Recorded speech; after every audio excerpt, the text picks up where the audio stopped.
All right, we're live, and yeah, welcome to NFL Free Agency Bear Ski, NFL Ski, and Thigh and Smy Podcast Network show. It's me as always, Dave, with Paul joining us today, and Carl. And we're going to kind of break down a little bit of that league-wide free agency hype and hullabaloo, and been an exciting 2 days, even for possibly one of the lamest free agencies I can remember in the last few years in terms of availability for players, but still pretty good stuff, and it kind of changed the forecast for a lot of NFL teams and how they're going to keep drafting. So, yeah, boys, any opening thoughts on free agency days 1 and 2? Carl, start with you. I mean, from a Bears perspective, I feel like they swung with a big stick, whatever that term is. There's like something on my camera. I don't know if it's my. Nope, not on your side. It's just your face. Yeah, I'm tweaking out. I'm sorry. Anyway, swung with a big stick, and they addressed the trenches specifically, and I'm very impressed. I mean, the signings that they made, I do think that the defensive end has the potential to go south real bad, real fast. Outside of that, though, the trades, fantastic. Drew Dahlman, he's the second highest paid center in the NFL, and that's totally fine by me. And Grady Jarrett, I think it speaks volume that Grady Jarrett was only a free agent for all of like 4 hours. So very, very happy with the signings across the board. Now it's just going to be about the cap, as I was saying backstage. Good old Adam Mason crunched the numbers. What I think the situation is, if you take everything at face value, okay, we signed Grady Jarrett for however much money, divide that by the amount of years, that's your average annual value. If you add that to what the Bears had going into free agency, they're technically in the negative after they'd signed their rookie contracts. So obviously you can't sign a rookie that you haven't drafted, you haven't even made the pick, so they're not literally in the negative, but they will be unless they, do something fancy. And a slogan I've been sharing with you guys and just been spewing on Twitter in between work requests. I feel like the NFL salary cap is bound by creativity alone, and I think this year is where you're going to actually truly see that. So, I mean, 100%, dude. You had Deshaun Watson get paid how much for his first year in Cleveland? Like 60 mil, I think it was. Yeah. No, not for his first year. It was the second year. It was a single-digit number. Yes, it was a single-digit number because if they are going to suspend him games, that fine is going to come out of that year's salary. So they gave him the smallest possible fucking salary in year one and just backloaded everything after that. So if he got suspended, it wouldn't really cost him anything. And when you look at the salary cap breakdown for the Eagles, Jalen Hurts in 2029 has a $99 million cap hit. So again, NFL salary cap is bound by creativity alone. And I think it's good for the Bears to kind of start doing this because we talked about it yesterday, Carl. I don't know how much you could listen to it, but like me and Paulie were just Paulie's phrase is always just that it doesn't really matter. And I'm sick of being the free agency and salary cap top tier list. It's like Patriots had the most money in going into the free agency this year. They signed one or two players that are, you get Milton Williams, who's pretty damn good, I guess. Other than that, there's still, what's that? This is a really good starting point as far as like names, who went where. I'm just saying it in the sense of, they still have the most salary cap availability. And what is that doing for them right now? Not much. So like, I'm just sick of the Bears claiming to be top salary cap space, top 3. It just means that you don't have players that are worth re-signing. And right now, I think the Ben Johnson model of how Detroit was built, where they had a few good vets that were kind of leading the way, that were, maybe expensive, but they'll go away in a few years, is fine. And then start drafting the young guys to replace them. So I think the method just makes sense perfectly. And I don't really give a shit. Me and Paulie always say it's not our money. As long as the salary cap works and your team isn't screwed over by it, who cares? It's not your money. So I got a little bit of an opening thought. I think I'm really, really interested in watching the Vikings this year. Yep. Just because me personally, I think I would have gone a different route. And I know I've gone back and forth with both you guys on this a little bit. If JJ McCarthy does not work out, and Carl, I know your Michigan ties and I see you're wearing the shirt and everything. But just entertain it. If it does not work out, oh my God, will they have shot themselves in the foot? And so, Yeah, you're saying no, Carl, but I mean, it's hard to improve on what they did last year. And I don't know. To me, there's just something about consistency and riding it out. I don't think Sam Darnold was, old enough to be something that you just move on from very easily. So I'm sure it was a hard decision for them. However, they did. He went to what, the Seahawks, right? Yeah. And so, yeah, I don't know. I just find that move to be very interesting, and I'm gonna kind of be interested to see how their season goes this upcoming year. I thought They being the Vikings or the they Seahawks or being both? the Vikings. I I have thoughts on that a lot, but I would say let's before we get too much on an NFC North tangent, I have one more comment about the Bears, and then I think we should just go through division of like the four teams. We'll list them off, kind of talk about what major moves happen in each division, and maybe even just like the outlook of each team and how that's going to go. So one last thought on the Bears. I thought it was a very interesting thing that Dennis Allen, who basically I would assume based on the moves the Bears made yesterday, the coaching staff has a little bit more input than maybe a Matt Eberflus did to what kind of players you're going to see. And Dennis Allen being with New Orleans for 7 years and being terrorized by Grady Jarrett and having a very, very close look at him for 7 years, along with Drew Dahlman, because Dennis Allen was a defensive coach, I think you get a little bit of a nice boost and a stamp of approval with those two kind of players coming from the Falcons. I just thought about that. We didn't make that comment yesterday, Paul, but Grady Jarrett gets released and Dennis Allen instantly goes like, absolutely, bring him here. Yep. You want to answer Daniel Jeffries' question real quick? Yeah, Booker, if I'm not mistaken, he's like what, 6'6", 260 or something about that size. Traditionally, Dennis Allen, from what we understand, loves gigantic defensive ends, weird mixed up fronts, speed packages, NASCAR packages. Do I see Booker? Yes. He's going to be your edge rush specialist on like third and longs, I think, with weird 5-man fronts and 4-man fronts where you're going to have like Grady Jarrett, Montez Sweat, Jervon Dexter, and like Austin Booker at times, where you'll just say like, dude, just go. Pin your ears back and fucking go. I think the NASCAR package I tried to put in the chat yesterday, it's not going to involve Andrew Billings or Grady Jarrett. I think it'll be a combination of Montez Sweat playing 3 technique, Gervon Dexter playing nose, and then you've got the Mayo Man and Austin Booker playing outside, essentially.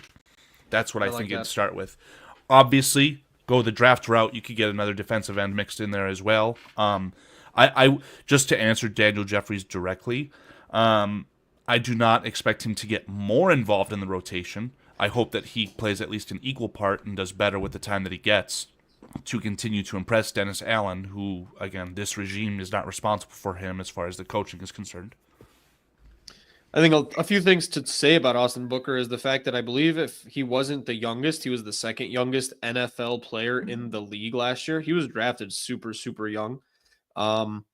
So there's a lot to kind of improve upon there in terms of even the meat on his bones. Like the guy looked kind of skinny, but he still looked pretty big for his, age and size. 6'4", 240. So he is definitely on the smaller side of what a Dennis Allen package looks like. But I think, there's place to improve and make him big. In training camp, he stood out to me. I know maybe 6'4", but like, I don't know. He just looked like he was towering over people. He looked like a big dude. No, I agree. I just think that there's a lot of room for improvement, and I think he's going to be a legitimate starter, and like maybe not literally this year, but next year. The knock on Austin Booker was his weight for his position. So as long as he bulks up and retains that ferocity, that relentless motor, and his speed, could see some good things out of him. But again, direct answer to Daniel Jeffries, my answer essentially is no. And then just to answer Cliff real quick, did any of us expect the Lions to look so much better after day one? How bad they were? Yeah, I mean, it can only go up once you hit rock bottom, right? So I was expecting it to get better. I mean, so much better. I don't know. It's still yet to see. I said it yesterday. I'll say it again. You don't win the league year in free agency. So, these are good moves, much needed moves. But like David pointed out, we're just trying to get out of the bottom 5 offensive line category. I'm not saying, we got a top 10 offensive line just because of a couple moves like this. So do you remember how reserved we were about hiring Ben Johnson? Yeah. Yeah. We can't hire a guy who needs an offensive line. He needs an offensive line. Well, flip side of the coin, everyone had we were looking at the wrong angle. Ben Johnson wants an offensive line, and by God, he got it. So it's exciting to say the least, in my opinion. Yeah, I said this yesterday on the show. I mean, I think it's the summer of George. Like, it is absolutely the summer of George. George McCaskey, I think, deserves more credit than arguably Ryan Poles at this point for just top down, whoever he hired, whether this is Kevin Warren, whether this is Ryan Poles just being like, this is my last fucking shot, let me throw some shit at the wall and hope it sticks. Whichever way this is approached, the same way we don't know where the credit was going last year towards the negative, this year towards the positive. Whoever is responsible for this absolute 180 of, yeah, let's just fix every problem, address it instantly, throw money at it because that's the one place that we can do it, and stop being the cheapo Bears. It's genuinely impressive and borderline shocking. Can I give my spin on Drew Dahlman real quick? Yeah, I just want to say real quick though. Go for it. I have no problem admitting when I'm wrong. And I definitely did not expect the Ben Johnson thing to be going as well as it is right now. So credit to him for surrounding himself by some really good NFL coaches. That it looks like it's really going in the right direction, and power to them. So yeah, I did not expect this. I did not. And just to preface that caveat, in 6 months, if the Patriots have a better record than the Bears, I'll throw it right in everybody's face. I told you. Yeah, we're going to turn around and use that. On paper, right now, Ben Johnson is having a tremendously better offseason than Mike Vrabel, and it's not even close. On paper. The Bears are probably just the offseason champs right now. Keep that energy, please, because when we talk about Milton Williams, I've got a topic to bring up. So a couple things regarding Drew Dahlman. Jonathan Jones of CBS is reporting that Drew Dahlman turned down more money to come to Chicago. So my thoughts on that are that when you look at Drew Dahlman, he essentially, to get the most out of him, you have to run an outside zone scheme. So in my opinion, the way they spinned it was, hey, we don't want you. You can go somewhere else and be a really good player for a little bit more money in a scheme that is already in place. But we're building this thing from the ground up. We want you to allow us to build our scheme around you. And I think that was very, very enticing. Especially, I'm sure that they spun it in the sense that, we have this valuable asset in Caleb Williams. We see how good you are at the line of scrimmage. We need you to lead our quarterback.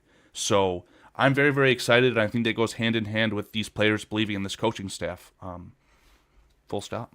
I don't know the validity of this, but I heard a rumor that they let Grady Jarrett go to open up the cap space to be able to sign Drew Dahlman. No, not necessarily for Drew Dahlman, literally to get into the positive as far as the cap situation is concerned. Gotcha. Yeah, they want to lose both of them. I'm going to save this for a little bit once we get into the quarterback area, but I think there's some shenanigans going on right now with the quarterbacks and Kirk Cousins potentially. So that's part of the cap thing because I think they do take a massive dead cap hit. So we'll get into that. But for Daniel Jeffries, just real quick, do we spend a 10th pick on a tackle or a running back? We said this yesterday. I think it'd be absolutely greedy and stupid to start thinking that you're in a position to get a running back at 10. I think it's just absolutely foolish and short-sighted. I think it's the same problem as last year where we say, well, we have a top 5 offense because we got Keenan Allen and did nothing to shore up the offensive line. I think be a very similar situation. I fully disagree in the sense that I think running back is your biggest need on your football team right now. Yeah, but I don't think running back ever deserves to be taken top 10. I would argue Saquon Barkley didn't deserve it. Bijan Robinson didn't deserve it. So you can get one in the second round, but I don't think there's definitely one available. Yeah, 39. But you have to get a running back that fits the scheme perfectly, right? I just said with Drew Dahlman, we're going to be running a lot of outside zone. But if you have a terrible running back like DeAndre Swift who's not able to capitalize on that, and I don't mean that literally. I think that DeAndre Swift would be fine. But I would like to see a full return on the investment in the sense that if you've got the second highest paid center in the NFL, you need to maximize that. So go out and get a running back that's actually worth a damn. Now, that's not what I think the Bears will do at 10, nor is it necessarily what I want them to do. But if they draft Genti at 10, I would not be upset whatsoever. I'll be furious. I think you're the Atlanta Falcons. I think you'll be. Do you guys remember Le'Veon Bell? He was top-notch. That might not be a guy you want to talk about from the rumor that I saw about him today. Top-notch running back, top-tier running back, decides to sit out for a contract. What happens? Who was it? James Conner came in behind him? Did just fucking fine. Well, all right? That's not a good example. James Conner's a great running back. Carl. But the point is that there's multiple examples. I mean, you could go through, dude. When they re-signed Ezekiel Elliott and he went down, the guy behind him. I mean, I can't think of the name right now, but came in and did just fine, and it was getting paid a ton less. Like you don't need these. Oh, I'm struggling on the name. He's on the Titans. I'm sorry. He is on the He is. Titans. Yeah. Damn it, I can't think of his Tony Pollard. Yes, Yep. thank you. Tony Pollard. Oh Yeah. my God. So, dude, what I'm saying is like, you can get these guys. They're out there, especially in this draft class. It's a very heavy running back draft class.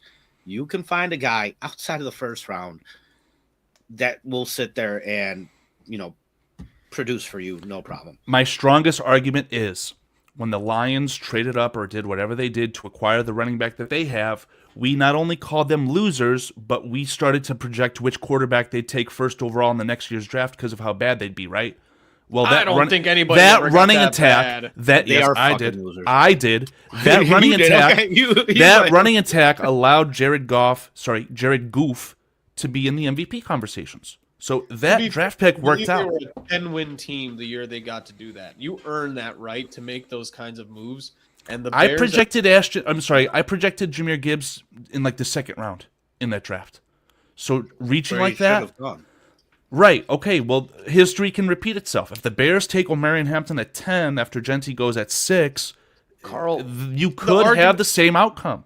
the simplicity of the argument comes down to if Jahmyr Gibbs was drafted by the Saints that year, does he even fucking matter? And the answer is probably not. If he's traded there, I think he does. That's how good the guy is. But again, I hear your disagree. point. If you're not rookie year, I you don't get want drafted by the Bears to draft the Cardinals, running back like- at 10. Yeah, It's all just right. if. We'll get into there in a mock draft. I get it. I just don't want to beat a dead horse right now. We're 17 minutes in, haven't talked about a single team other than the Bears, so trying to move this along a little bit. If you want to throw Cliff's comment on the screen just for documentation purposes, I've not seen that comp. Oh fuck me. Yeah. Let's move on now. Again, just for the culture, let's move on. Yeah.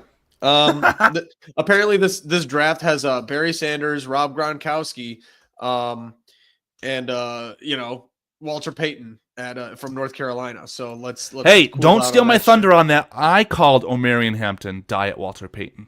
Jokingly. shit. All right. Anyway, so let's go through a little bit of these conferences. I think like the AFC East, I think we can just kind of round it up. I think it's be quicker and the best. So from what this is off the top of my head, from what I remember, if you guys have anything to fill in or a move to add, we got the Bills, Dolphins, Jets, and Patriots. Bills, most notable were re-signings, basically. I think they re-signed one of their top linebackers, gave Josh Allen a buttload of money. From what I've seen, they haven't really gotten any players yet. No one notable on offense or defense necessarily. They got rid of Von Miller, and they've That's a re-signed good one. essentially everyone else.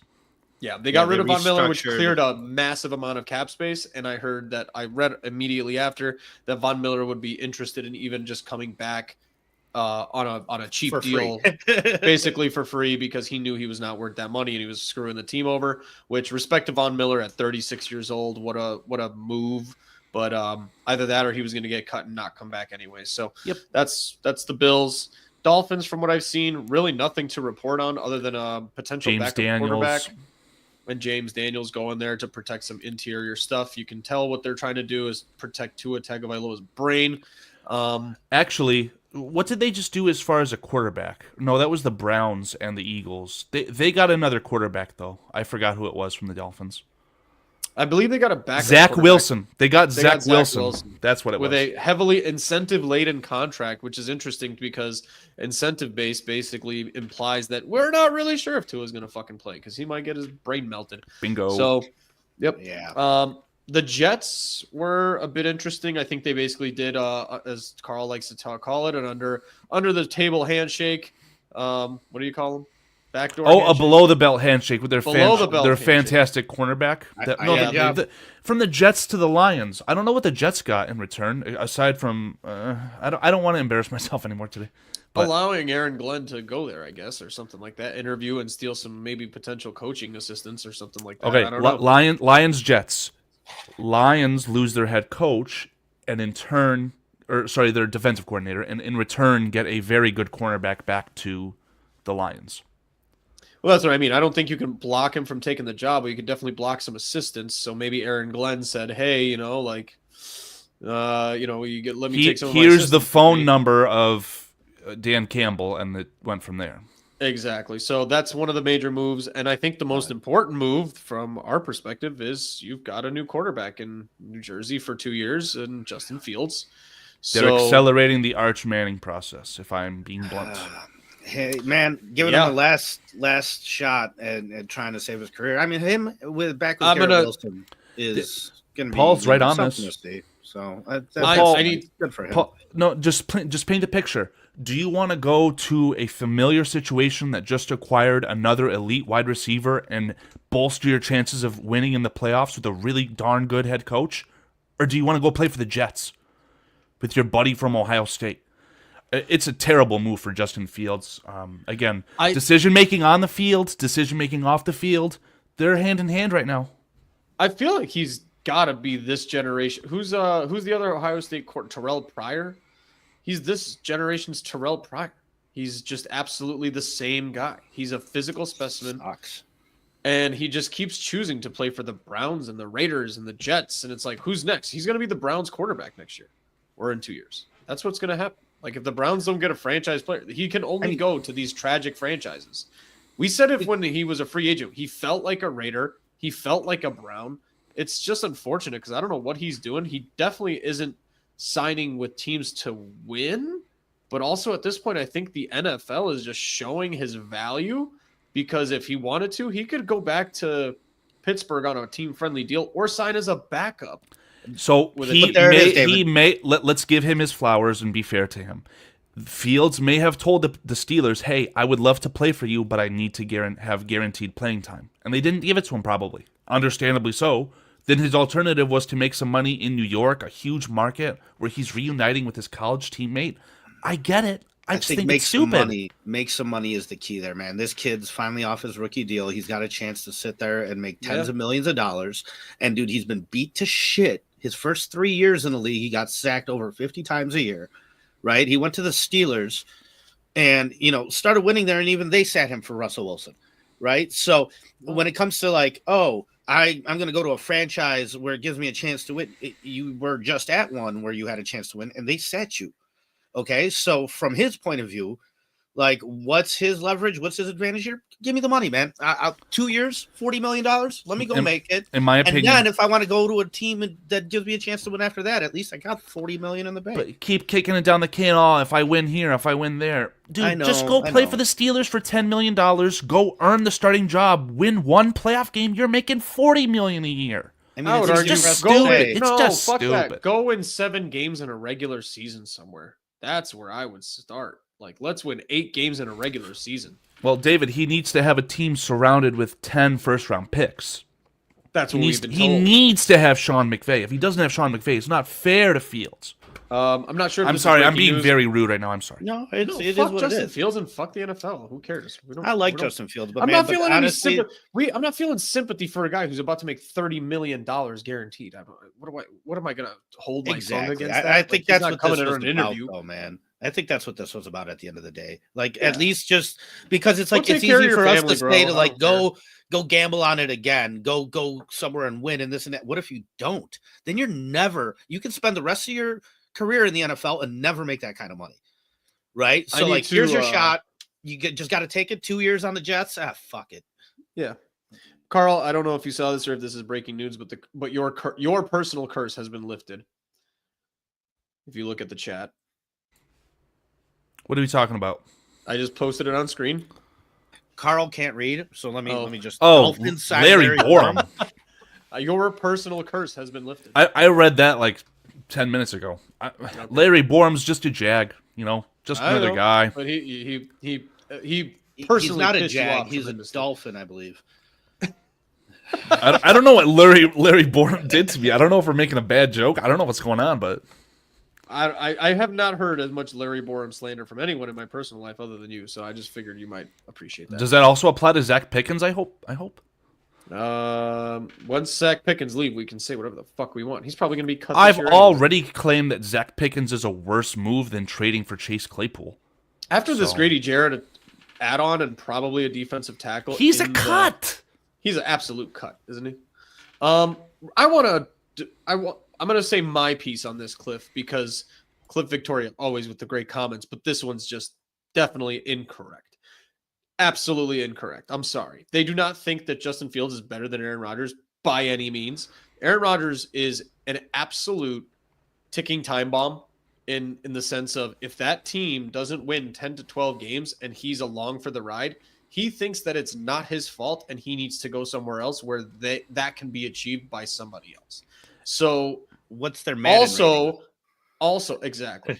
Also, the reason the Jets definitely go with Fields is like Carl said, this is a quarterback you can throw out there. They're taking the Bears philosophy. You can bash his brains in. He's not going to get a single roughing the passer call, but he'll start 10 to 15 games, lose you 6 of them. He's going to sell tickets. He's going to sell Their tickets. season opener is going to be electric at their stadium. He can run with the best of them. I don't want it to sound like I'm the only one here. Dave sounds like Jets think it's better to have Cliff. Fields than Rodgers. Can I take this, please? I think those are two different things. Can I please take this? I think he's better Cliff? than Rodgers, or it's better to have him than Rodgers. I think those are two different things. But You're probably not wrong, but Cliff, the series of events, Jets get a new head coach. The new head coach asks Aaron Rodgers to stop going on the Pat McAfee show. The new head coach says no. Aaron Rodgers is a free agent. That's what happened. They're just not going to get along, and he had no. Once Aaron Rodgers lost and felt like he got blamed for Aaron Rodgers was the head coach. Yeah, they fired the head coach and the general manager for Aaron Rodgers last year, and it didn't work out. Owner said, "Fuck it." And let's be honest, it's not even necessarily Aaron Rodgers is the dumbest person in that franchise. Woody Johnson, the dick commander, right? He's like that guy is the biggest problem. Period. Oh, we will shit on Aaron Rodgers. That guy's going to be a fucking bum this year. We love to hate on him, but his options are the Steelers, which is an okay immediate fix. I doubt it pans out well, or the Giants. That's how bad Rodgers is. You're going to ship him off to the Giants now? Rumblings sound like the Vikings are not off the table, fellas. Well, some asshole said that, and it wasn't me. I'm one of the assholes, but I didn't say that today. But I saw that after that tweet leaked, there was essentially a two-man race for Rodgers at this point. So yeah, unless the Vikings want to listen to me. Yeah, the other part of that is that if there is anywhere that Aaron Rodgers would work out, it's to two psychotic divas that just catch jump balls. So why not just give him that team? Can you imagine an incomplete pass where Aaron Rodgers is roughed and both cornerbacks mess with those wide receivers all in the same play? You'd have the entire stadium empty, as if a 25 seed beat the first seed in there or at home or something. It'd be pandemonium, dude. I'd just love to see the sideline photo of them three looking at a tablet and just none of them understanding what they're looking at. Like the Myles Garrett, he's hitting him with the helmet, but it's like a trio. There was hitting each other with their helmets. Story that came out. Look, it's the Spider-Man pointing trio, but they're all hitting each other with helmets.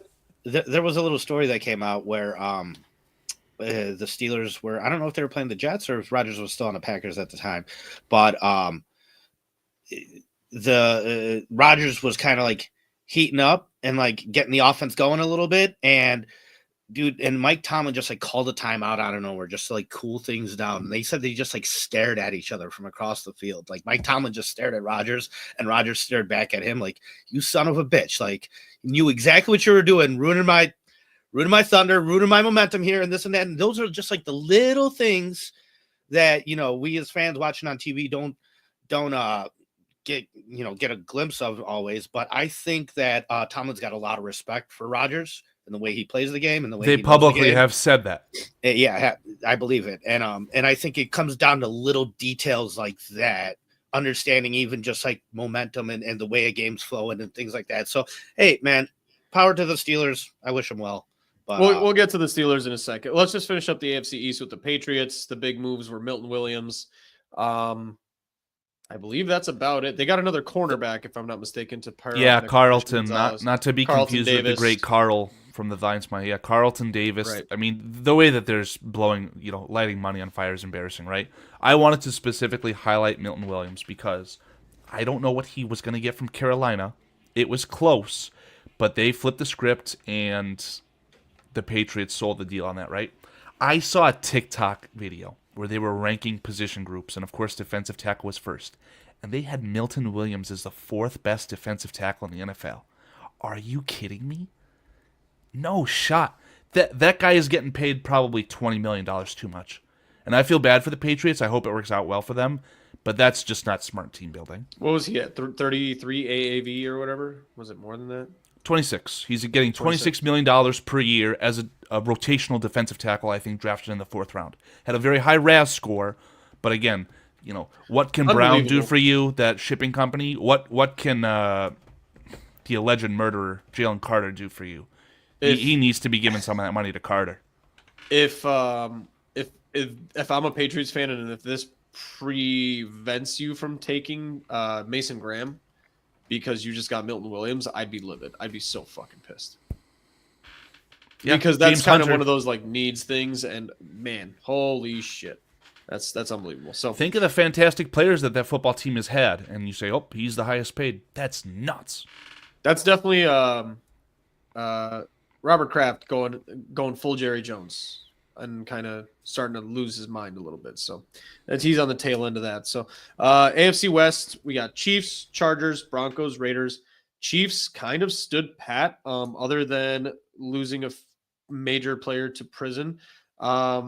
I don't believe they re-signed anyone. And the Chargers got Najee Harris. I believe they picked up somebody else a little bit more relevant. Khalil Mack. Yeah. Khalil Mack re-signing. That's why my sign is empty today, gentlemen. If you are members of the BCP, Bears Country Productions, and you saw the show that I did behind the stage with PJ, I was so certain that the Bears were going to get him. And I didn't see any concrete rumors, obviously some fake Twitter stuff, but I would imagine the Bears offered a very similar 1-year, fully guaranteed contract. And the great Jim Harbaugh said, yeah, I'll match that. I'll do one better. So yeah. Very, very sad time. I think Najee Harris on the Chargers is probably going to work out pretty well, all things considered. But I think the contract, and they paid him an insane amount of money. It's actually a really good contract. I think it's like $3 million guaranteed. I think it's $3 million guaranteed. Okay. It's like crazy. The way that I saw it laid out to me is if it gets to that $9.5, $10 million, like he's going into the Hall of Fame for one season. So, gotcha. We haven't seen where Joey Bosa ends up yet, by the way. That's a pretty interesting one. But that's did you see what the 49ers did? Yeah, the 49ers got rid of anything and everything, so I still think that the Bosa brothers is alive and well. I agree. Broncos, I think, had probably my favorite moves from that division. Broncos picked up Talanoa Hufanga and Dre Greenlaw, two former San Francisco 49ers. Wow, that reunited on the defense. What's going on with the connections there? I don't know anyone from the 49ers that's on the Broncos staff, but none to my knowledge that I understand, but I love Talanoa Hufanga, injured player. Niners are not in a rebuild, they're in a pay our quarterback situation. So now they're just playing fair. Yeah. And then I like Dre Greenlaw, and I kind of forgot that he was going to be a free agent. He's a little bit underrated and had a bad Achilles, but other than that, I kind of like it. They also are heavy favorites to sign Evan Ingram, which I also really, really like. The tight end? Yeah. That kind of poo-poos on the Colson Loveland narrative that I have, but fair play to them. So if I'm a fan of the Broncos and you just went 10 games as a win and you get Talanoa Hufanga, Evan Ingram, and Drake Greenlaw plus your draft picks back and you're clearing cap space now, man, not bad, Sean Payton. Touche. Yeah, I mean, they were supposed to be the worst team last year. They were supposed to be. And what they're doing over there is, man, they got to write a textbook on it. Sean Payton's doing some damn work. Yeah, and then starts with trading serious draft assets for a quality head coach, which is again something that I would have loved to have happen, but I digress. Yeah, we'll see how this works out. If you got one for free, that'd be great. But if you needed to, and you're gonna look back on this, then yeah, or Carl gets to put up a new sign that says Carl was fucking right. Who's and then right? The Raiders. I'm just and then the Raiders probably had a little bit of a dud. They lost a lot of players: Divine Diablo, Trayvon Merrick. That's Robert Spillane, their fantastic top 5 off-ball linebacker in the NFL. And then all they really picked up was Geno Smith, and that's about it. And they released their starting center, in Andre James. So he lost his job. True, but all things considered, the Pete Carroll era has begun. He's reshuffling, he's redoing things. A lot of people starting to talk about, Ashton Genty there. I don't really get that. I think if you're Pete Carroll, yes, I understand he doesn't want to be in a 3-year rebuild. He might be dead by then, but like, I don't think that he's going to necessarily just ignore the trenches all of a sudden when every time he was successful, he had really, really good trenches. So I don't know about that, but the Raiders taking Geno Smith, I think is probably pretty freaking smart though, just because a 3rd-round pick in this year's draft isn't getting you a quarterback any better than that for the next 2 to 3 years. Pretty well cost controlled. And then if you really want to, you can go get like a Will Howard. I've heard, and this is again, depending on what podcast you listen to, but Tom Brady's just like been talking about how he wants to bring back the grooming of a quarterback. And so I think that's like a perfect situation to where you can draft a guy like Will Howard or maybe Joe Milton and have him sit behind Geno Smith for 2-3 years and just kind of let people Not to put you on the spot. go. Joe Milton III is the former Michigan man who's the backup to Drake May in New England. Are you talking about a different I'm so sorry. player? Not Joe Milton. Jalen Milroe. Thank you. Okay. Yeah, Jalen Milroe might be a perfect fit for the Raiders, but I don't know. I don't have much to say on that. I think that the Geno Smith move is awkward. Obviously, the direct ties to the former head coach, so makes sense. And his ticking time bomb that is his life running short.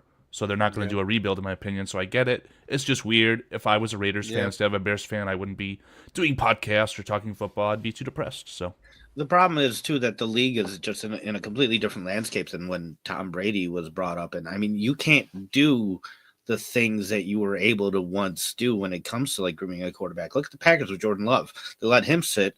He started 1 year, had half of a good year, and it's payday.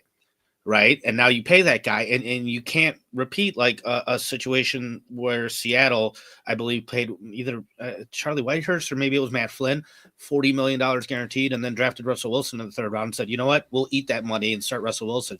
It wasn't Matt Flynn. Yeah. Now it's just too much money.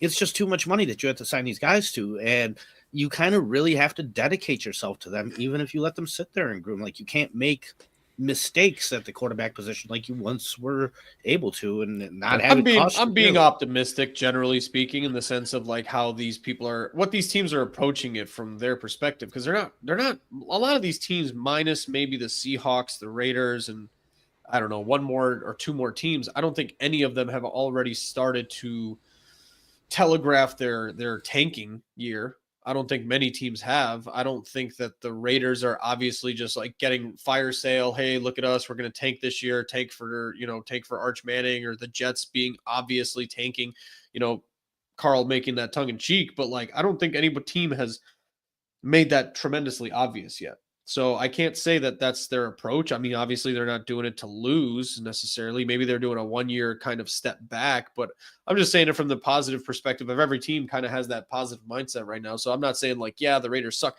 I mean, obviously the Raiders are fucking stupid.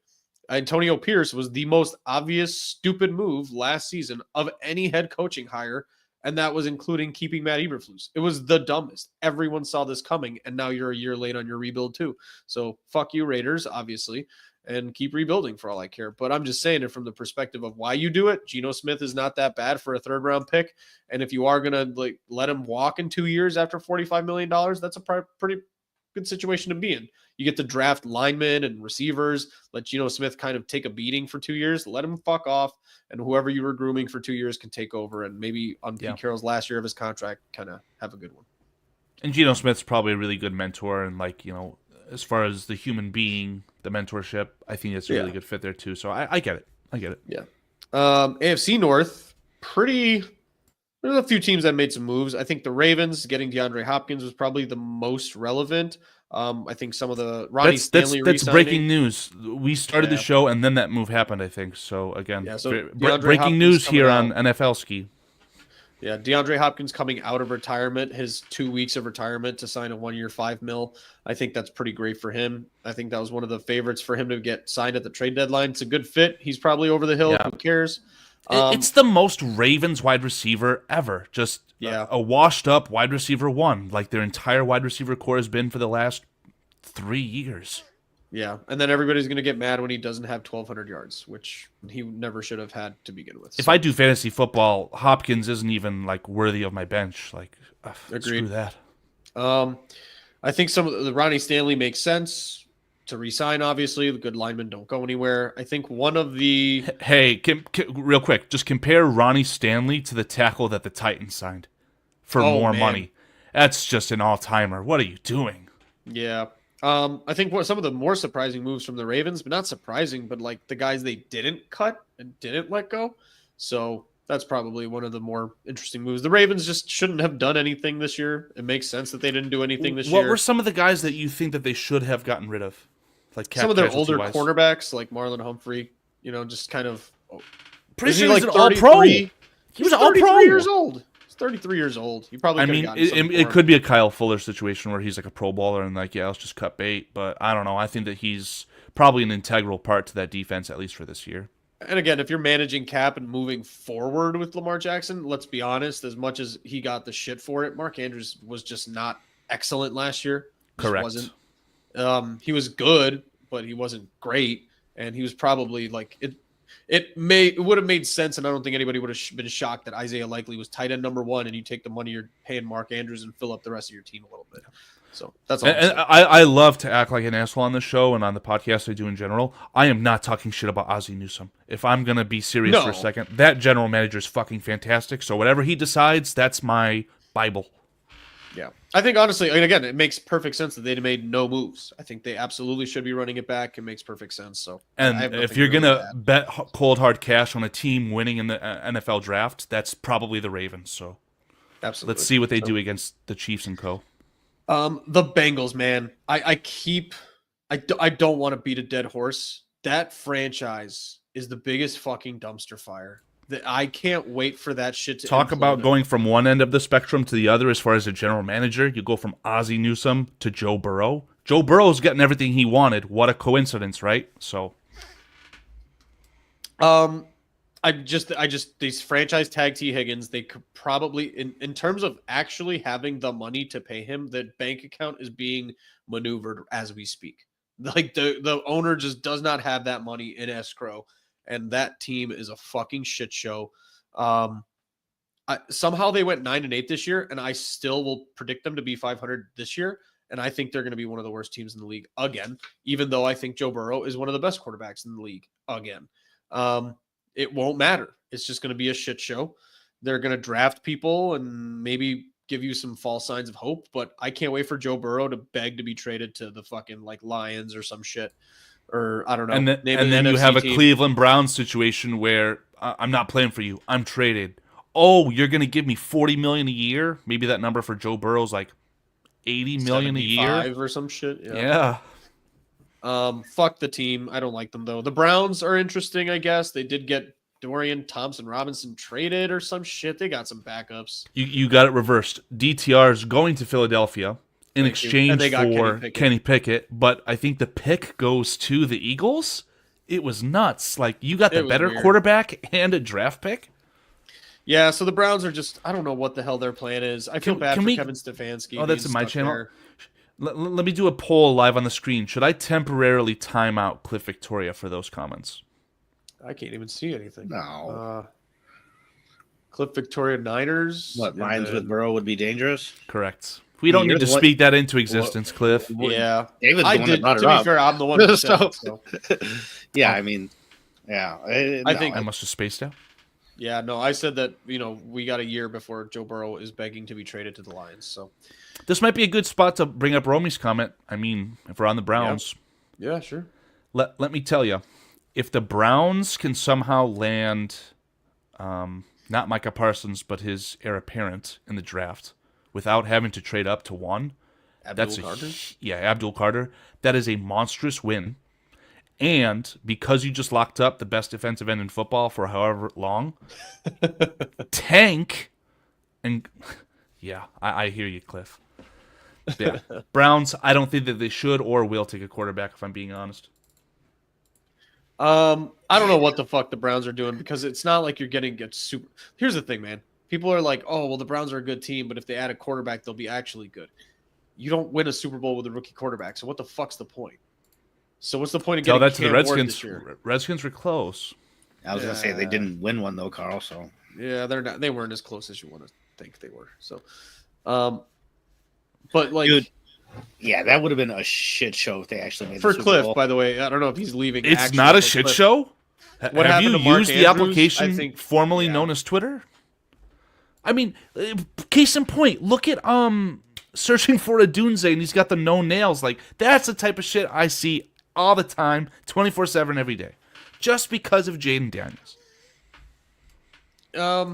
Yeah, whatever. I think the Browns are just in purgatory right now, thanks to Deshaun Watson. Whoever the fuck actually approved that, which is the owner, fuck you. You deserve what you got. It is what it is. It's a lesson that will go down in NFL history to never be done again. Cliff, if you're still here, what happened to Mark Andrews? I think injuries just caught up to him, and he's like 31. The anomalies of Travis Kelce playing until 34 and being good, and he's not that good anymore. That is what happened to him, and I think Mark Andrews just kind of, tight ends just kind of tend to fall off a cliff, and they're a log jam at the top anyway. They don't differentiate themselves all that much, anyway. So I think I interpreted everything Cliff's caught up. comments as if we were talking about something did happen to Mark Andrews as far as him retiring or getting cut. None of that has happened. Nothing has happened. Nothing has happened. So. We just thought that Mark Andrews would have made sense as a cut on the Ravens, and nobody would have liked This that. guy is ridiculous. What's the date? January 6th? Was it January 6th, 2024? There, Naj? Yeah. It's a good shot. I got the ring. Kiss it. Kiss it. Anyway. Yeah. So, and then the last team, and I kind of want to deep dive in this because as a guy who really likes Mike Tomlin, the Steelers right now, to me as a Steelers fan, and I think when we were talking about the Steelers and Mike Tomlin, when me, you, and Carl were all talking about which coach to trade for, we would have gladly taken Mike Tomlin 4 months ago. And I don't know who's making the moves in Pittsburgh, but I feel like Mike Tomlin has to be getting a sign off on this. This, to me, as a Steelers fan, is the make or break year for me to like Mike Tomlin here long term. Because if this doesn't work, if DK Metcalf comes here and you get Aaron Rodgers and this is all rubber stamped by Mike Tomlin, I, as a fan, might actually lose a little bit of respect for Mike Tomlin. But you guys comment on that. I think this is the make or break year for Mike Tomlin. He's been doing this same version of this same move for the last 6-7 years since Ben Roethlisberger retired, and he just can't get it right. So, I mean, you can keep saying they're a quarterback away, but they can't get it and they can't nail it, and it's not working out. If it's me and you can somehow get Kirk Cousins for a third or a fourth, I'd rather have that than Aaron Rodgers. But at the same time, none of it really makes sense. So. I literally think that's like a copy-paste job. Like, they're the same type of quarterback coming off the same injury with the same weirdness about them. Like, neither are a good option, man, if we're being honest. Yeah, I mean, I guess the difference is that Kirk Cousins has an empty spot in his closet where there should be a trophy. And Aaron Rodgers actually has one. And I mean, I've seen Aaron Rodgers do way more things in clutch moments than I've ever seen Kirk Cousins do. I'm not even going to compare those two. I mean, I guess at the point where they're at in their career now, I can see what you're saying. But, man, it just feels like you said, Dave, they're just trying to do the same thing. Like, this is exactly what you just tried to do with Russell Wilson. Just take a guy that's been there and done that, but who's not capable of doing it now and hope for the best. Like, I don't know. It just feels like this year's moving forward, Aaron Rodgers, is that an upgrade over last year's Russell Wilson? No. So what's the fucking point? Selling tickets. Aaron You know what I Rodgers mean? will get your This is what I'm fans more saying. excited than that guy, the piece of shit from Ohio State you keep mentioning, Will Howard. Like, I agree, but I'm saying, like, you if you want to just bring Aaron Rodgers, is part of the package to even get Aaron Rodgers, you got to offer him a DK Metcalf, George Pickens duo, just for him to even take that job. And if that's what if that's what you have to do, and then the rumor mill of like George Pickens potentially even being traded now is even funnier. But like, what's the point? Hold of on. this Can you shed the light right on that? George Pickens wants to get traded? Not wants to, but the idea that he may not be long for the Steelers has been floated around. Well, they shouldn't have made the draft pick to begin with, and I get he's been productive for them, whatever, but that guy's just a walking case of CT. It's like they're copying and pasting the guys they've had that before them in that franchise. I agree, but this is kind of where I don't personally care, and I'm not a Steelers fan. If I was a Steelers fan, this would be the time where I'm like, you know what? If we can't get it done this time with DK Metcalf and Aaron Rodgers, just blow it the fuck up and try over again. Because I can't keep bashing my head into this same formula over and over and over. And that's why I say it's a little bit of a make or break year from the public perception for Mike Tomlin. He's probably a fucking top 5 coach no matter what. I'm not arguing that point. But it's like, being stuck in the middle. How do you keep doing this? Yeah, how do you keep doing this? In the middle is the worst spot to be. That's what it is. And that's where they have been, and it's going to be very hard given what they're used to get out of that. They haven't had a negative season in God knows how long. I mean, it's just, I don't know, man. Again, I totally agree. If I was a Steelers fan, I'd be sad and mad. Who's going to have a better year? And somehow excited. Who's going to have a better year, the Bengals or the Steelers? Steelers, by default. I'll say Bengals, and I'm sure I'll get embarrassed, but. I mean, so if you're looking at it from the Steelers' point of view, if we're, projected to be like the second team in the division, right behind the Ravens, then, I mean, you're talking about a toss-up game or two to where you could maybe sneak in and do something. I mean, I get the idea. It's just that they've tried it and it hasn't worked. Like you said, it's just odds of that are just no, I know the odds of that, but it's like, what else you got? What else are you gonna do? No, I get it. That's why I'm saying the smart thing to do would be to blow it up. Blow it up a little. No, I hear you. Yeah, the Steelers always seem to do exactly what the casual fans want. Get off to a hot start. Just get into the playoffs. Anything can happen. You get off to a hot start, you get into the playoffs, and then you get blown the fuck out, and you're talking about what quarterback you're going to get next year. It's not a good way to win. And again, I don't know where to go from there. How do you fix this? Trade Watt, trade those wide receivers right back away, and just accept that you're going to be bad, and hire a scapegoat head coach like Lovie Smith. You got to do it properly or not do it at all. And they're not doing it at all, and they're going for it all by trading for a wide receiver. TJ Watt's 34? And then what are you going to do in a year if you decide that you do? TJ Watt's 32? 33? 34? 27. Buddy. Oh, he's 30. He was born in 94 like me. Okay, 30. Okay, we're in the middle there.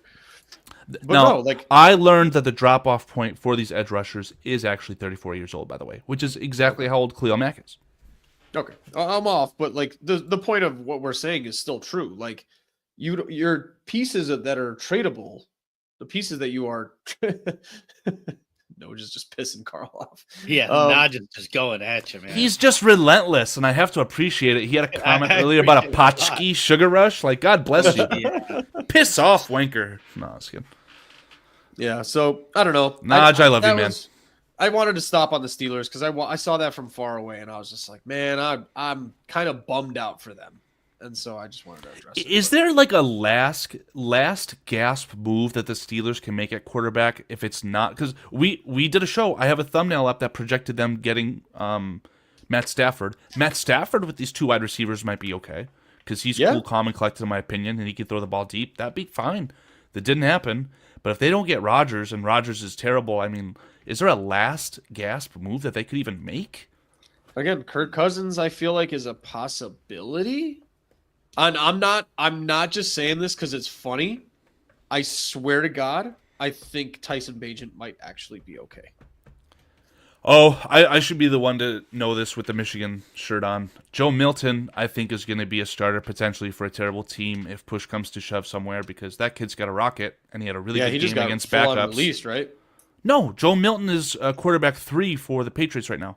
Because the Patriots obviously have Drake May, and then they just signed someone else. You check that for me because I believe that might have just happened. Joe Milton might have just gotten released. I'll check. Joe Milton, the former Michigan man who played his last year of college at Tennessee. At Tennessee, yes. He was a draft pick last year. I promise you he didn't get released. Okay. All right. I saw something. It might have been just his name coming across my timeline. Maybe. Where's Jimmy Garoppolo at? He re-signed with the Rams, and he re-signed with the Rams. There was serious interest around the league apparently on that guy. That's wild. Last-ditch effort, man, dude. Malik Willis was probably out there. Hey, what about Mitch Trubisky? They already played that game. Yeah. I know. I'm just fucking. Yeah, I think Kirk Cousins mid-year is probably like if Atlanta just wants to get off that money, you probably get like a third for him or something like that. I think that's probably your best bet. The best way to sell tickets for sure. Kirk Cousins. No, it's Aaron Rodgers. Either way, I think it's a potato. Anyway, AFC South. You got Texans, Colts, Jaguars, Titans. I mean, let's start at the bottom. The Titans gave away the stupidest contract of all free agency by a country mile. $21 million a year to a starting left tackle. And again, I can't even name. We're looking at this through the Chicago Bears lens, right? The Braxton Jones conundrum just took a wicked turn. Oh, buddy, Braxton Jones might get 25 mil. He's done. He's out of here. That's I saw someone say, "Oh, if you can't get a left tackle, let's franchise tag Braxton Jones." And the guy was slandering, like, "Oh, it's going to cost too much money." It's like it's only a couple million more than what this guy just got from the Titans. This is why you need to if you are in a situation where, and this is the part of it where people talk out of both sides of their mouth, draft Ashton Genty because it makes you a 20 fucking win. You makes you a 12-win team. Okay, cool. If you're a 12-win team with Ashton fucking Genty, you're never getting a left tackle again outside of the top 25 picks.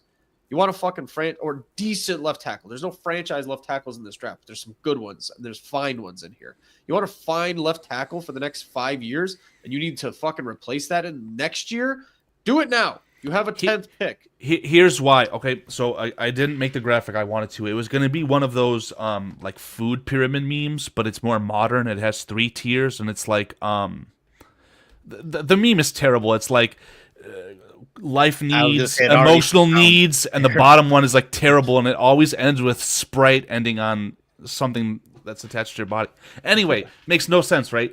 So essentially, here it is. I think that the Bears are going to target a left tackle because we're seeing how aggressive and ruthless Ben Johnson is in acquiring elite offensive talent. So I don't think that they should, and I don't want to sound too stupid, but it almost feels like there isn't a left tackle in this draft that is far and away better than Karan Amagaji. I'm just saying because I think that this tackle class is terrible. The other part of it, too, is if Adam Mason is correct, then you're in the negative. You have nowhere near the flexibility to go out and even replace Braxton Jones with a serviceable player the following year. Not even serviceable. Again, salary cap is a myth. Salary cap is a myth. I'm not afraid of that whatsoever. Can we all agree Braxton Jones is not a Chicago Bear this time next year? It's just a fact. Compile that with the Titans contract that just got handed out? Yes. Absolutely. It's just a fact. So just a plan for the future with that. And unless you think that Karan Amagaji is actually something like worth keeping, which he's not, you got to get a serviceable guy here. And you can't keep paying your entire offensive line $100 million. It's just not sustainable. I wish the NFL draft was held in the middle of the season, because if you could just go up until the trade deadline and figure out if you can recoup assets for Braxton Jones and have Karan be the better player, then you could really decide if you want to draft Ashton Genty or Marion Hampton at 10, right? But you don't have that affordability, right? Cliff's comments is very spot on. Next year is better for left tackles. I was having a conversation with Adam Mason. There's essentially a direct comparison to Trent Williams in next year's draft class. There are going to be, in my opinion, a couple iconic left tackles in the 2026 draft class. And if we could figure out a way to acquire one of those, or if know if we have that or not, the chance to grab one of those, I would love that. But you don't. It's a guessing game. So again, just my thought is, yes, you will draft a left tackle because that's the tendency. I don't think it's necessarily the best move to win in the now, but I wouldn't be surprised. And see, and I'm on the other side of the coin completely. Like, this whole comparison thing to me is just, it's always silly. Like, would you say we have Walter Payton in this year's class?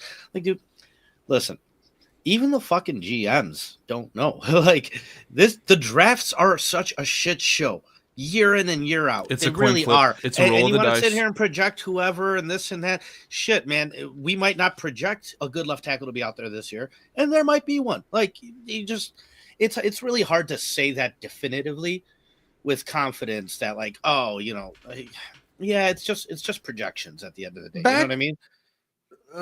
I believe it's the 2023 wide receiver draft. Let me double check this before I talk out of my ass here.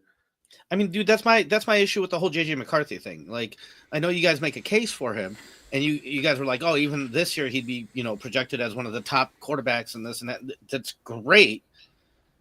He might suck. Like you really don't know because you haven't seen anything. And and we have guys out there like Kyle Shanahan, who I respect a lot, still moving up to trade or to draft Trey Lance.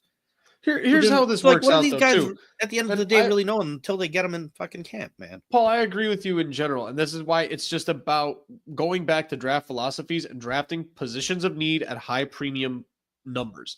At number 10, left tackle just makes fucking sense. 2023 wide receivers, they were talking about being one of the weakest wide receivers classes in like recent NFL modern history. The first one that was taken was pick 20. Do you guys want to remember who that was? 2023? Jackson Smith and Jigba, pretty decent. Quentin Johnston went a pick later, scrub. You got Zay Flowers. Zay Flowers, Jordan Addison, Jaden Reed, second round. Rashee Rice, second round. Say what you want about his off the field. He's a fucking good football player. Marvin Mims, playing pretty well in Denver.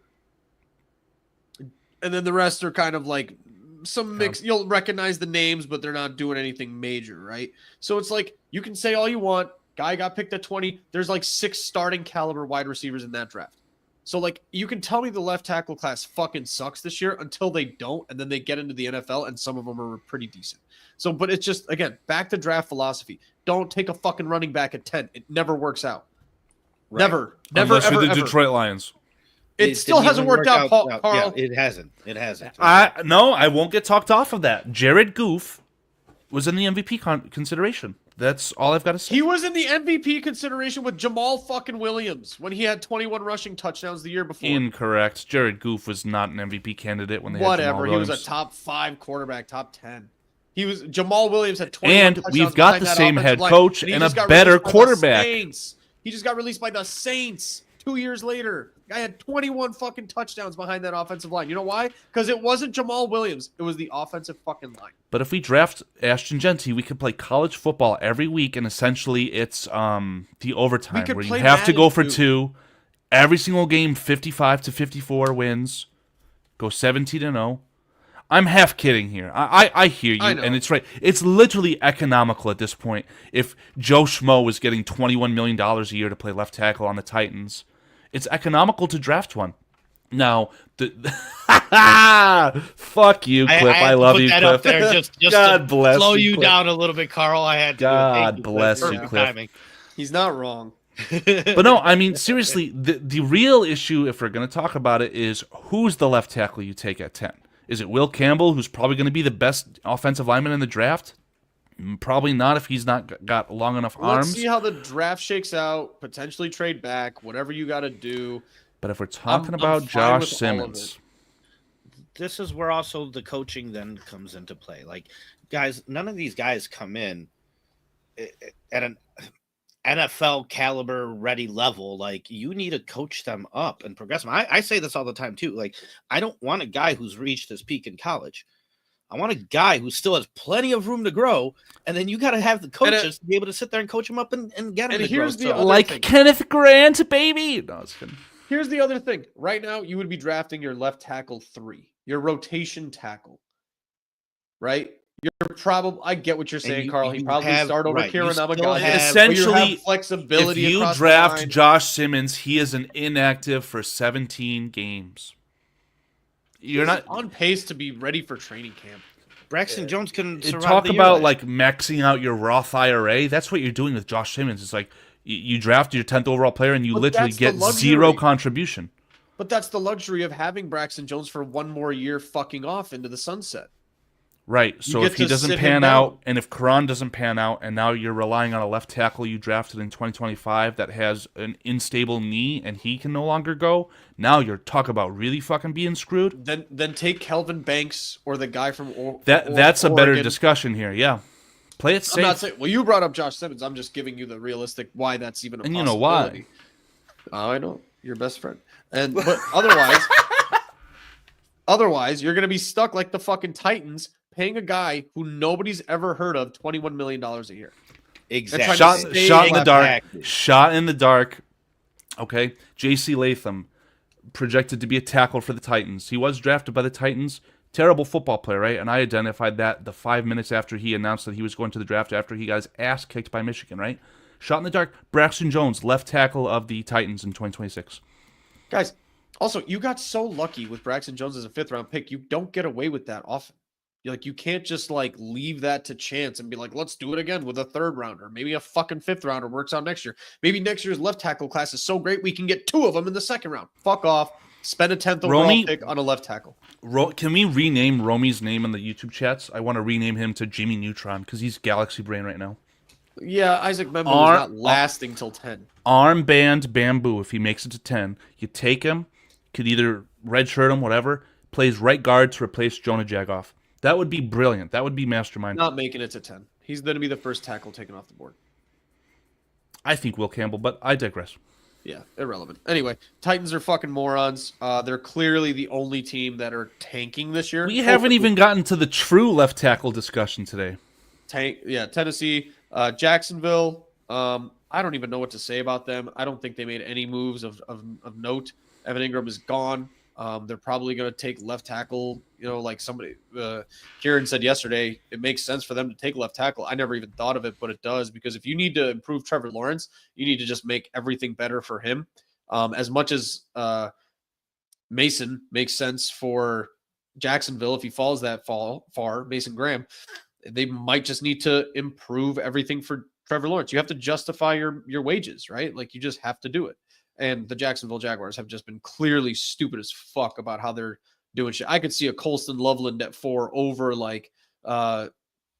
taking over Tyler Warren, because the Jaguars are just fucking stupid like that, and just be like, "Oh, I can't believe Colston Loveland went over Tyler I'll Warren." choose not to feel disrespected. Thank you. Yeah, whatever. He's mediocre. And then Indy's funny, man. We said it today. Daniel Jones being the most consequential person signed in Indy. That's pretty fucking rough. Contract is nice. 1 year, 14 mil. Again, another one where he'd have to go into the Hall of Fame to get that 14 mil. Buddy, I think we talked about last-ditch efforts. Pittsburgh should have just signed Daniel Jones as a backup and then gotten Aaron Rodgers as a starter. Abso-fucking-lutely. And they missed. They swung and missed. Yeah, they fucked that one up. The fact that he went to Indy even before he even was offered a Pittsburgh contract, that means that Pittsburgh, like I said, I'm losing respect for Pittsburgh. What is Daniel Jones' strongest asset as a quarterback? Running, moving. Yes, that's correct. Running the football. So, again, apples to apples when you talk about those two guys. Wildly inaccurate, terrible quarterbacks who are good at running the football. I think it's also just it is embarrassing. It's sad that your motivation tactic to get Anthony Richardson a fire under his ass is Daniel Jones. Holy shit. Chad speaker. Hey. And then Indy, like I said, they haven't made any moves otherwise. So I think they're just kind of that I can remember off the top of my head. If anybody has anything to comment, always feel free. And then they allowed their mayonnaise defensive end to walk to the Bears. So yeah, there you go. But I have heard only positive reviews from their. You don't let good players walk. I get that. If Indy really wanted him, he'd be there. Well, it's the price. He got paid, man. Yeah, and the story regarding the mailman was that he took less money because it was a shorter deal. He's going to want to get paid again in 2-3 years' time. That makes sense. And so, hey, that helps the Bears keep him motivated for the short term, right? And if you need to, you move on from there. Houston making probably one of the bigger moves. We can get to that when we get to the NFC. Laramie Tunsil's out for a bag of beans, some thirds, some fourths, some fifths. It's a decent return, in my opinion. It's just decent for a team that has Super Bowl aspirations. Yeah, it's depth pieces. And Laramie Tunsil, I think, was getting older, 31, 32, but I've been wrong on ages today. The only other thing that I saw today that I actually kind of liked was Christian Kirk. That just makes sense for them. And Christian Kirk on a absolutely. They actually traded for him. Yeah, it's a good move. Yeah, it's a good move. Other than that, I don't see anything of note to Houston that has happened when, in my mind, when you saw all these guards and centers go. Sorry, just total squirrel brain. The Texans traded for C.J. Gardner-Johnson and sent away a first-round pick offensive lineman on their football team to the Eagles. Oh, that's so good the Eagles got a replacement for Mekhi Becton. Now, I'll call it inside sources to Houston Texans land. Shout out to the Just Fans podcast. Those guys are very happy that they made that move because they are very upset with that offensive lineman. They were happy with the Laremy Tunsil move. Wow. That is kind of, but again, considering what availability there was in free agency, like, I don't know, and Paul and I speculated completely yesterday.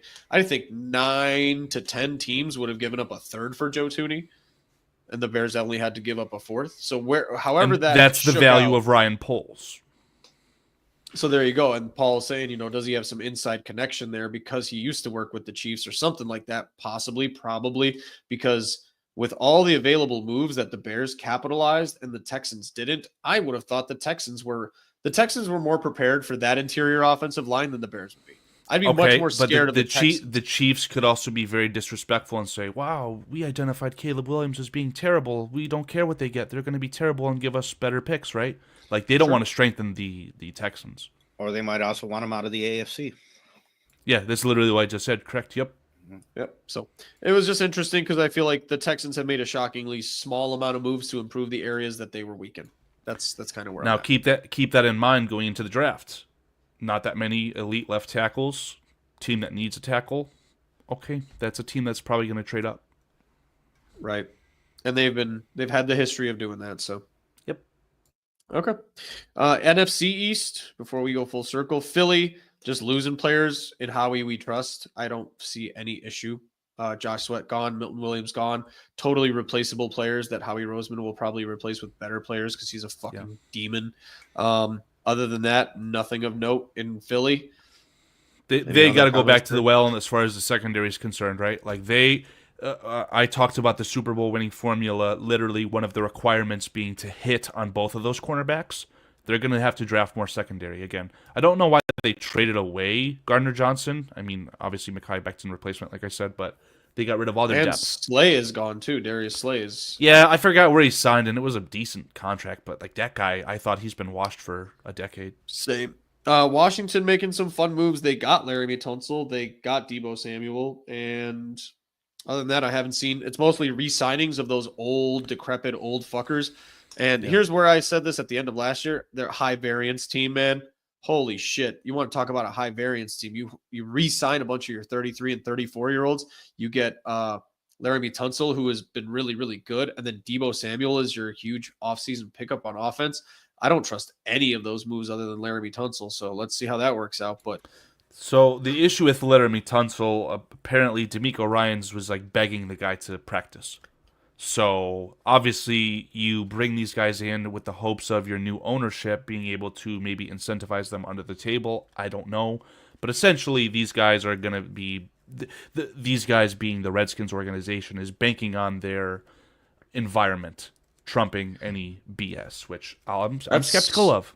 Me too. This is why I said the Redskins are a high variance team, and they just made a bunch of high variance moves. I wouldn't be surprised if they go from 12-5 to 7-9, 7-10, or whatever it is. And it's just a high variance team that I like. Jaden Daniels. I just don't know if that's repeatable. We saw this with CJ Stroud, right? Like the miracles. Yeah, it was a very magical season for them. It was. Talk about history repeating itself. I mean, you're a slender guy who's a run first type of guy. I mean, I just pray for his physical health.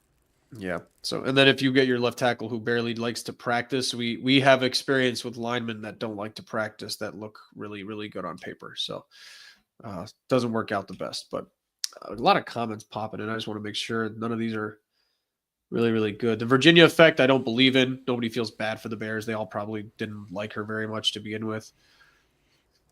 God damn. I don't know if I agree with that, but go on. Jeez. Whatever.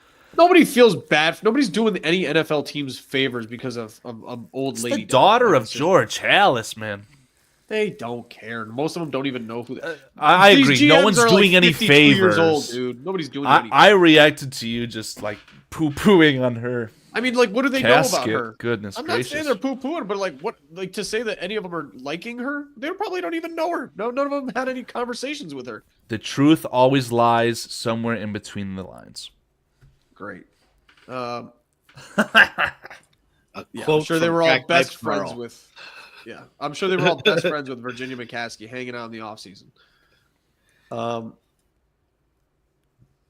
mean, even so, it's a cutthroat league, man. They don't care. They don't. Mekhi Becton to the Texans. Mekhi Becton went to the Texans? I think that was a question mark. I've been saying that'd be it. a good one. Now That'd be a good one. I've thrown the eggs up in the sky and they're landing on my face now. I still feel strongly that Tevin Jenkins is going to get paid, but I'm probably going to be wrong. But either way, whatever the number is, I've got Tevin Jenkins going to the Texans. Full stop, man. Carl, me and you both have egg on our face for this guard market because we were just like over predicting like a son of a bitch. Will Fries, Aaron Banks, we weren't wrong in the slightest as far as the top end. That's true, but I mean, I guess in the Mekhi Becton, Tevin Jenkins category, if these guys don't get paid 17 million, we were desperate. That was a couple weeks ago when Bears fans were ultimate desperate to give Becton $20 million a year. Now we've literally got actual Pro Bowlers who don't need Hall of Famer right tackles and centers next to him. Not that center from the Eagles right now is trash. I'm sorry, but this Mekhi Becton guy, another $5 million a year guy who's just a jag. Great comment from Flex. Tonsil, yeah. Tonsil wouldn't share his gas mask. The guy who does pardon my take with Big Cat, he posted a picture because he's a Commanders fan. He posted a picture. That was so fucking excellent. That was great. Yes, I do, Brian Gilmore. Yeah.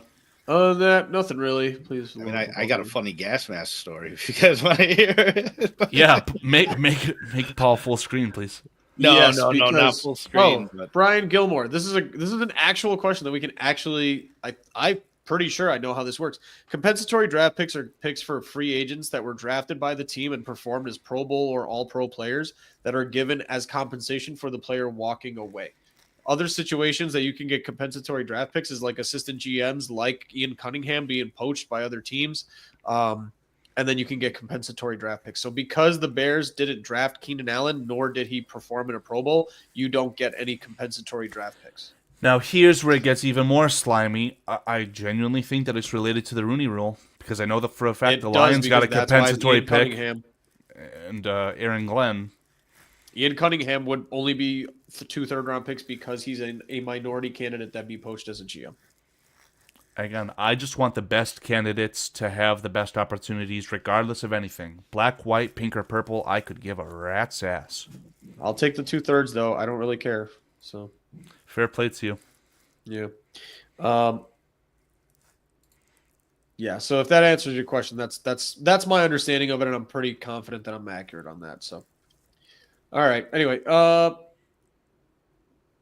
agreed, Brian. Love the transactions. Caught us a little bit late, but we talked about. We'll get back to the NFC North, but yeah. There you go, Cliff. Yeah. Finishing off. Let's see. NFC East, Washington. Dallas is just, I think, an absolute tailspin at this point. They're just not paying. Kicking the can on their quarterback down the line so they can sign former first-round picks for $2 million. It's desperate. It's sad. It's everything. All of the above. I just don't feel bad for Dallas. I never really liked Dallas. I can't stand that they're the the face of the NFL somehow still have NFL live or NFL primetime games and all that stuff. So it's just stupid and fuck them. And I feel no sympathy.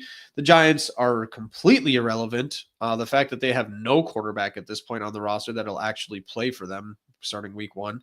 I mean, they will play, but not well. Just leads me to believe that comment, which might be the best quarterback situation they've had in years. Yeah, that's true. So yeah, fuck them. The Giants are irrelevant, and they're the only other team I would say is actively tanking. So unless they send Rodgers, but yeah, I think even then I don't know how much that's avoiding actively tanking. So yeah, NFC South, Tampa Bay, bringing back Levante David, from what I understand, that was about the biggest move that they did. They have no money to spend. Chris Godwin was a massive retention piece for them. Yeah, that offense at peak capacity, that offense could be best in the NFL, man. I love Baker Mayfield. He is a top 5 quarterback. Unfortunately, he's not 4-3, 2, or 1, but forgot about that one. And he took like a massive pay cut. That guy's a fucking bargain. If he comes back and is anywhere near what he was before those 2 really, really bad injuries, I think he comes out to like 18 mil a year. Yeah. It's well, yeah, I think maybe base, but the number was 66 over 3 years. So obviously, quick maths, 22 million a year. 22 a year. Still a bargain for receivers. I would just be a little bit leery of it. How much money did he turn down, and is it because he's not healthy? I'd be a bit nervous of that, but We'll see. Yeah. Obviously, it's a under the table handshake, right? Because one guy knows he's hurt, and the other team knows that they're going to pay for his rehab until he gets a little bit better. So it's like a who shoots first type of thing. But Atlanta, from what I understand, not really making many moves. Let go Grady Jarrett, let go Drew Dahlman. Probably going to trade Kirk Cousins. I think they made one move today that was a little bit of significance, and I forgot it off the top of my head. If you guys can remember. Like a cornerback or something? Something. It was a little bit more significant. Was I it don't official? remember exactly. Yeah, I like looking at the happened NFL today. Twitter account because they have all the pictures in the media gallery, right? Oh, Leonard Floyd. Good old There you friend go. Leonard Floyd. Paul, if you want to embarrass me, I was very quick to point out that it was a terrible move for Leonard Floyd because he needed a ring, and Paul was so gracious to remind me that he already has a goddamn ring. He does. From his time with the in Rams. Yeah, almost said St. Louis. There you go. Carolina, I can't recall any major moves other than paying J.C. Horn the most Milton absurd Williams, contract. they got screwed. Wait, what? They tried to sign Milton Williams. It was close Right. to being agreed upon, and then they got snaked by that guy, Mike Vrabel. So Yeah. they pivoted to a bunch of bad Jags. Like, I just feel bad for that team. We don't have their Yeah. picks anymore, so I can't hate anymore. Yeah. So I think the J.C. Horn contract is the most absurd contract probably in the NFL at this point. It's a mid-level Yeah, I don't. player. I couldn't tell if he got paid for how good he is at throwing punches. Like, that guy's terrible. Yeah, I don't really know what to say about them. And then New Orleans is just, I think they re-signed Chase Young somehow. And other than that, that's it. They had a very fun move regarding the safety position, right? I suggested to Paul for the thumbnail that they have Justin Reed in a diaper because he followed the exact path that Tyrann Mathieu did, from the Texans to the Chiefs down to the LLL Louisiana Saints. Nice. They might have signed Trayvon Merrick too, didn't they? The linebacker? Somebody did. Trayvon Merrick is a safety, and I thought that he went to like the Giants or something, but the Giants I got think you're Holland. right. Javon Holland? I don't think they got Trayvon. I like Javon Holland. Javon Holland went to the Giants. That's Yeah. fact. Yeah. Trayvon Merrick was I pretty decent. can't spell that name. MEH. Moehrig.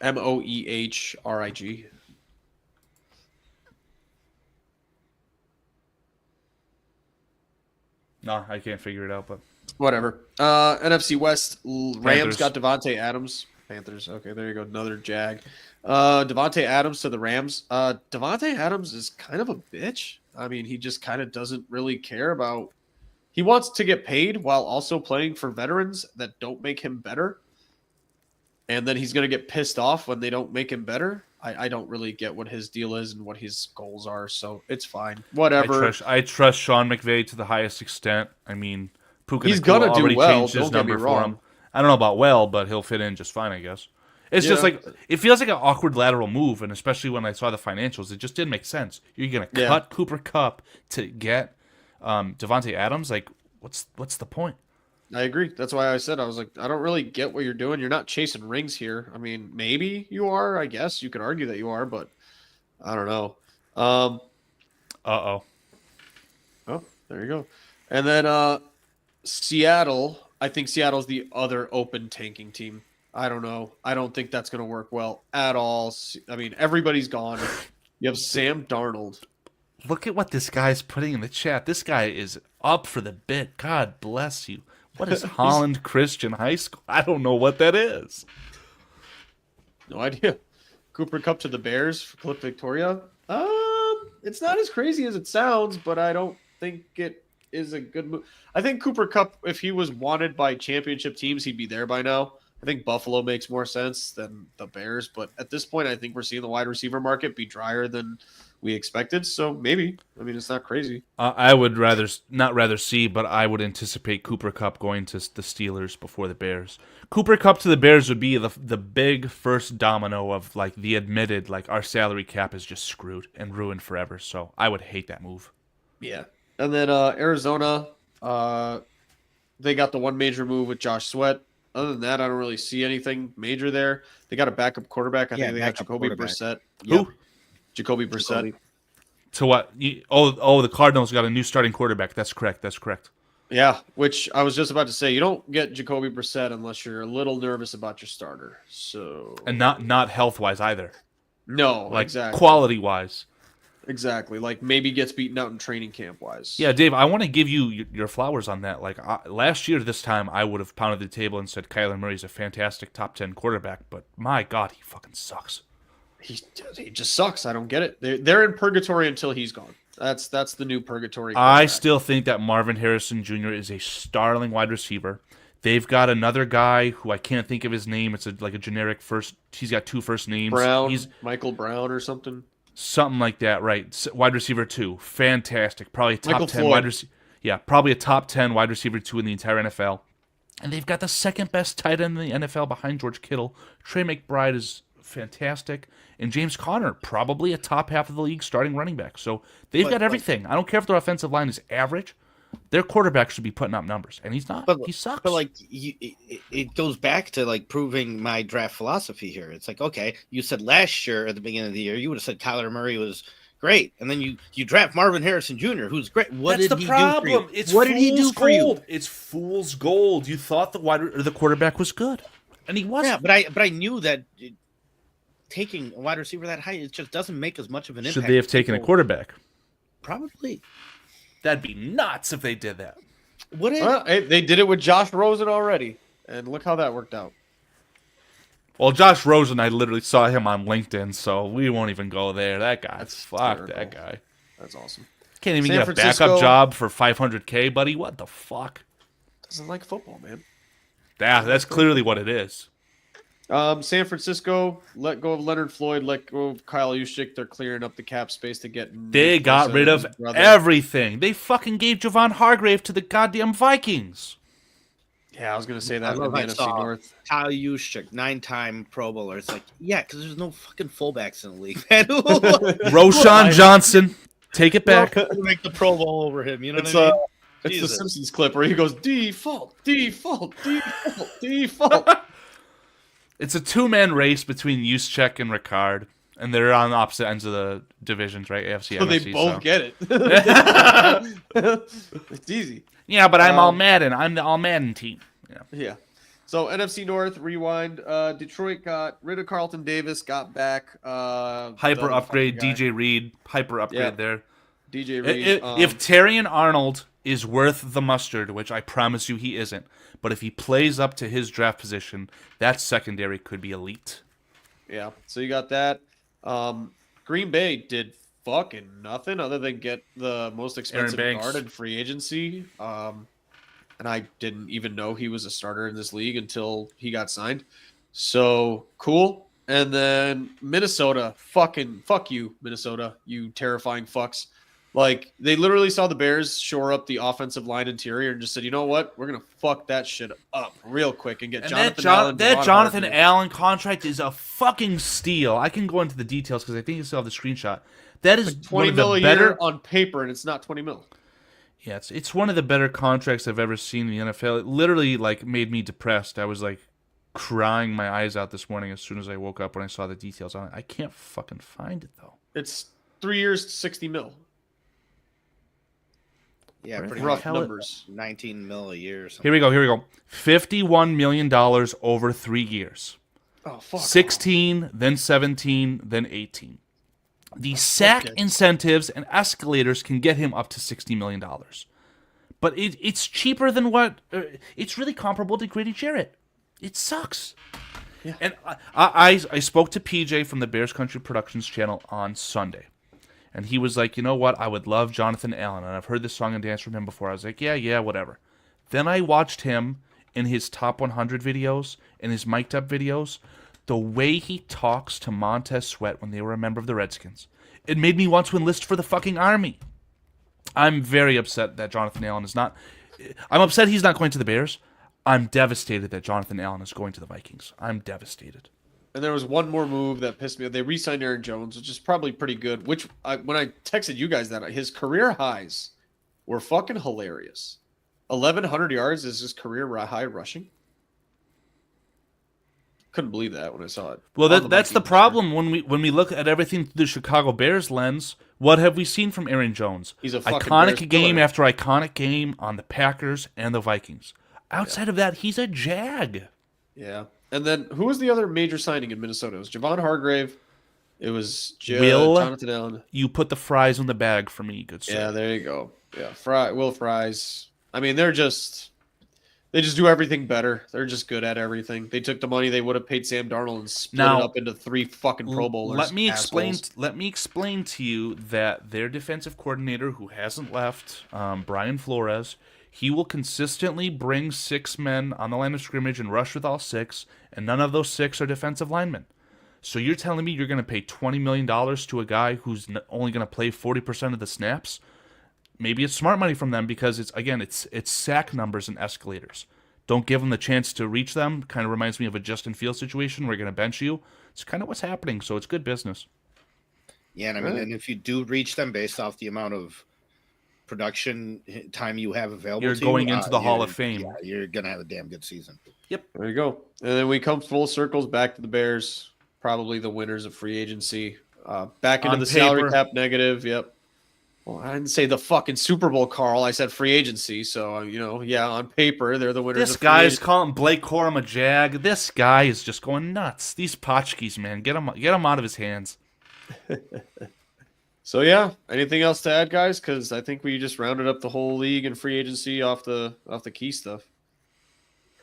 No, yeah, I mean, I'm good. Like I said, I'm just interested to watch JJ McCarthy potentially implode the Vikings. That would be hilarious. So good. It would be. It would feel good. If It's they just do not all gonna happen. this. I know the likelihood is not high, but I mean, you just don't know, and I would just love it for it to happen. Oh, that way, what a nickname. Blake the Fake Corum. I mean, Blake Corum, Donovan Edwards, I know you see them in your fucking nightmares, so I'm not going to get too hard on you. I'm sorry. I stole the ring from you. I'm sorry. He's like Gollum. He's searching for a Dunze is Gollum, and I'm Frodo. I've got the ring, and you don't. I'm sorry.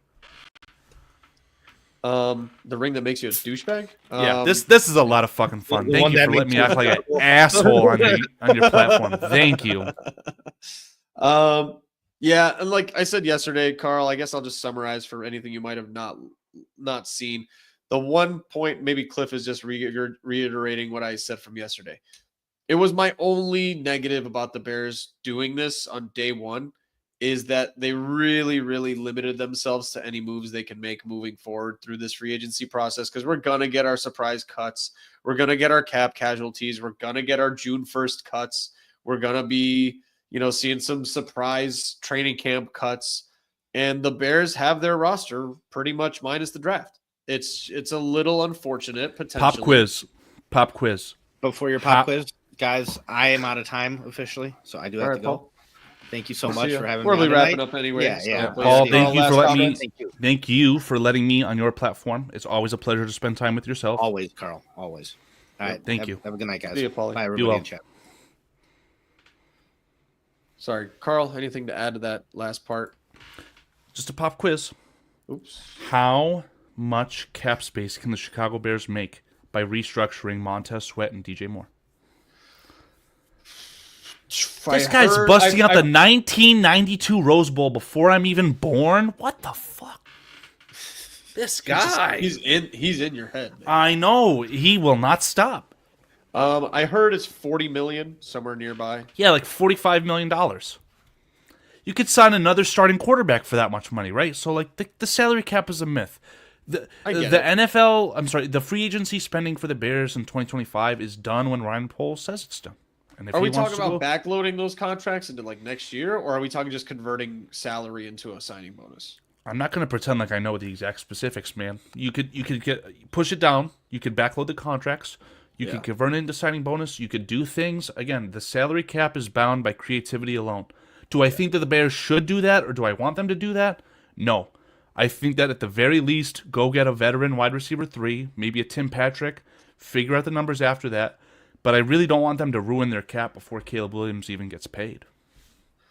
Yeah, if there is a time to ruin your cap, though, it is now. And then just reset that whole if it's fucking fixed thing. at that point, right? But Well, I think based on these contracts signed, all of them are 2 with third-year exits. So you can redo this entire salary cap process in like 2 to 3 years with all the players you just signed today. Yeah. And that's why, hence Now, the whole point of draft left tackles. Joe Tooney's 32. You know, Jonah Jackson is gonna be gone if he sucks. You know, Dahlman is your literal only handicap right now that you just signed. Grady Jarrett's Yeah. gone after 2. Well, Dahlman's literally a 2-year contract if it goes south. Like, he's only got half of. That's what I'm saying. If you take the average annual value, 2/3 of that is guaranteed out of That's what I'm 3-4 saying, years, so- whatever it is, right? So I agree with you. The logical thing, unfortunately, when we talk about Joe Tooney, Grady Jarrett, these guys are here for a good time, not a long time.